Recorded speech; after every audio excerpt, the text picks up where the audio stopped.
Hey guys, welcome to PreAlgebra Notes.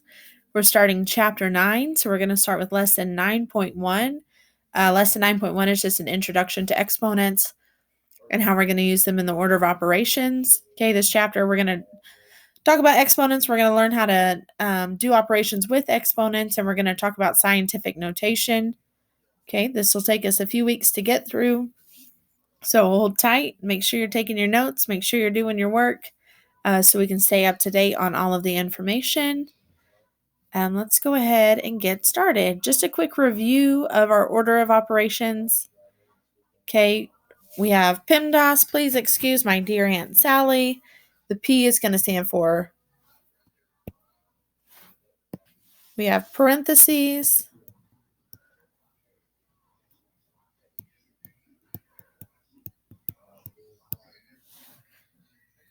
And then our E is going to stand for exponents. And then we have multiply and divide. And remember, these two can alternate. They're going to be based on order from left to right. And then we have addition and subtraction. So remember, these also order from left to right. Okay, so we're going to start with our parentheses, any kind of grouping that we have. And then we're going to go to exponents, multiply and divide, and then add and subtract. Okay, so let's talk about what an exponent is, what a power is, what a base is. Okay, so if I have, let's say, y to the third power. Okay, I have three things. I have a power, I have a base, and I have an exponent. Okay, so my base is going to be my big number. Okay, my base is my big number. It is the number, it's the number that's being multiplied.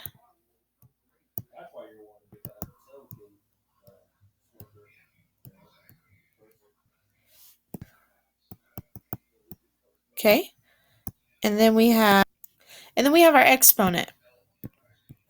Our exponent is the number, the little number. Okay, it tells us how many times to multiply the base. Okay, so your base is your big number, your exponent is your little number. The power is the whole thing together. Okay, it's the whole problem together. Okay, so our base is the whole thing. Our power is the whole thing. Our base is the big number.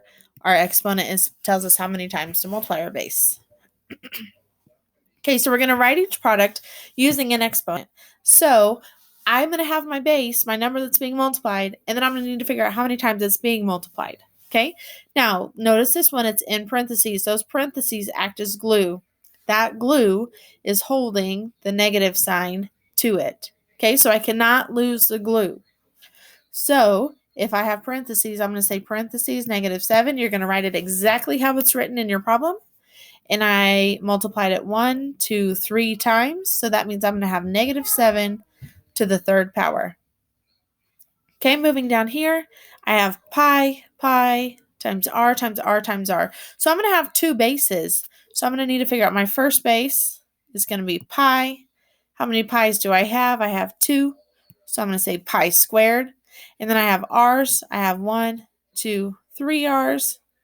Maybe, there we go. 3r, so I'm going to say r to the third power. So all right now I'm doing is figuring out my bases, and I'm counting how many I have of them. Okay, this is just a shorter form of writing r times r times r. So I have 1/4. I'm going to write it exactly how it's written, and there's 1, 2, 3, 4, 5 of them. So I'm going to have 1/4 to the 5th power. Okay, moving on. I have 0.3. There's 1, 2, 3, 4. So 0.3 to the fourth. And then I have another base of x. And there's 1, 2 of those. So I'm going to have 0.3 to the fourth times x squared. Okay, so now we're going to talk about evaluating. So we were getting our products, our expressions into exponents. Now we're going to take expressions and we're going to actually multiply it out. Okay, so remember I told you these parentheses act as glue. They're holding that negative to the 2. So what this is saying, if I were to write it out, I would say negative 2 times negative 2 times negative 2 times negative 2. Okay, so I have to make sure that negative stays with a 2 every time. So you can type this in your calculator. I'm just going to multiply it by hand real fast. Negative 2 times negative 2 is going to be 4. Negative 2 times negative 2 is 4. 4 times 4 is going to be 16. Okay, and it's a positive 16 because I have 1, 2, 3, 4 negatives. Remember, an even number of negatives gives me a positive number. Okay, so I have 16 there. Now look at the difference here. This is negative 2 to the fourth power. This is negative 2 to the fourth power, but this negative 2 has the glue. It has the parentheses. That means the negative is traveling with the 2. This one has no parentheses. So that means the negative sign is going to go straight down and it's going to go to my answer. I don't have to multiply that negative because it's not going with the 2. It's a separate entity. It's something different. Okay, so I'm just going to take 2 times 2 times 2 times 2. We just figured out that those 2 times 2 times 2 times 2 is 16. Okay, so I'm going to have a negative 16. So if I have my negative outside my number with no parentheses, my answer is automatically going to be negative. Okay, but if I have parentheses around it, it's going to stay glued to it. So depending on how many I have, it could be positive or negative. Okay, so here's where our order of operations is going to come into play. So I need to solve it based on my order of operations. Remember, we have P, E, M, D, A, S. Parentheses, exponents, multiply, divide, add, subtract. So I'm going to have to do this in order. I'm going to check every time. Do I have a P? I don't have a P. I'm going to move on to my E. Do I have an E? I do. I have an exponent. Okay, so my first step is to take 3 times 3 times 3 times 3. 3 times 3 is 9. Another 3 times 3 is 9. 9 times 9 is 81. Okay, so this is going to be rewritten.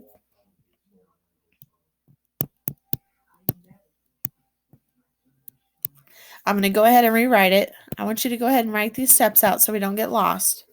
I'm going to have 3 plus 2 times 81. I solved my exponent. Okay, now I need to look. I have multiply and divide, and I have add and subtract. Okay, what comes first? Multiply and divide comes first. Well, I have multiplication here. So I'm going to go ahead and multiply 2 times 81, which is going to give me 3 plus 162. Okay, now my last step is add and subtract. So I'm going to go ahead and add them together. 3 plus 162 is going to give me 165.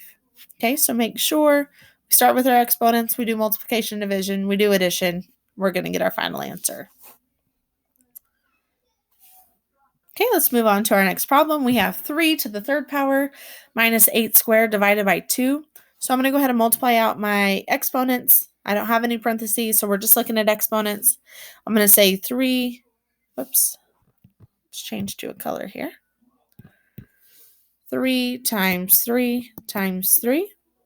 3 times 3 is 9. 9 times 3 is going to give me 27. And then I have 8 times 8, which is going to give me 64. Okay, so now I can rewrite it with my new exponent solved out. So I'm going to have 27 minus 64 divided by 2. Now remember, we have to follow our order of operations. We cannot just solve this left to right.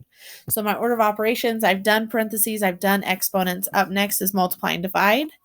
Okay, my first thing I have to do is divide. So I'm going to divide 64 divided by 2. So I'm going to have 27 minus 32. Okay, now I can solve my addition and subtraction. So 27 minus 32 is going to give me a negative 5.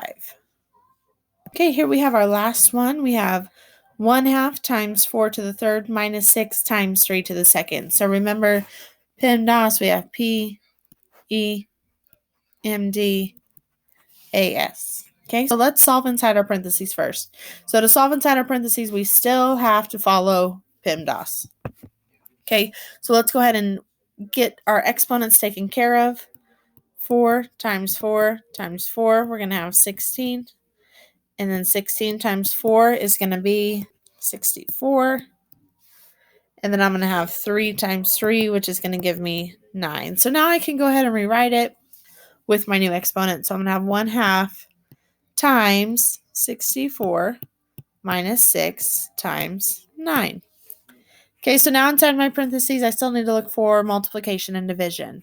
Okay, so I have 6 times 9.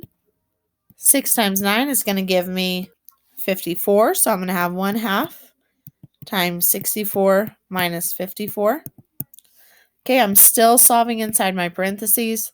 So 64 minus 54 is going to give me 1/2 times 10. 1/2 times 10 is going to give me an answer of 5. Okay, so I need you guys to go ahead and complete 9.1 practice problems 1 through 5. And then I sent you a Big Ideas math assignment. You can find the link on your Google Classroom. Make sure you're getting that completed also. Okay, make sure we're staying caught up on our grades. We're staying caught up on our work. Remember, if you have any questions, please shoot me an email. Log into our Google Meet so you can ask questions there. Let me know if you guys need anything from me.